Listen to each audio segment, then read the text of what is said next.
हींअर असां जॉइन कयो आहे। असांजो मुतालबो इहो ई आहे त असांजी हिकु इंच बि ज़मीन जेका असां मां सम्झूं था उनजो खपाइण न ॾींदासीं। अहिड़े क़िस्म जी गुंडागर्दी जेका आसिफ़ ज़रदारीअ जे छपर छांव में मलक रियाज़ जहिड़ा कंजर असांजी सिंध जी ज़मीन जे खे गिरकाइण जी कोशिशि था कनि। ऐं उनखां अलावा असांजे डोमिसाइल्स जेके ॿाहिरीं असांखां नेब लोफर इदारो ऐं जेको करप्ट इदारो जेको करप्शन इन मां बि कहिड़ी आहे त तव्हां कंहिं माण्हूअ खे फासायो उनखां 10 करोड़ खाधा आहिनि 5 करोड़ वठी उनखे क्लीन चिट ॾियो। इहा इदारा अहिड़ा हूंदा आहिनि।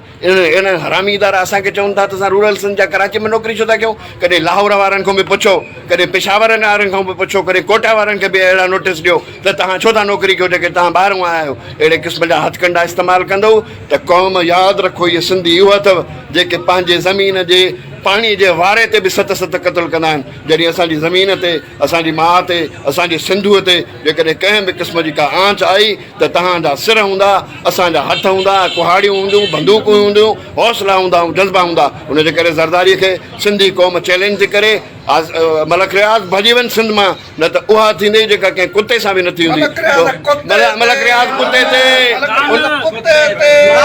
उनजे हिमायतुनि ते आसिफ़ ज़रदारीअ ते सिंधी क़ौम जे दुश्मननि ते सिंध धरतीअ जे दुश्मननि ते सिंधु दरिया जे दुश्मननि ते बेशुमार थैंक यू फ्रॉम लॉर्ड।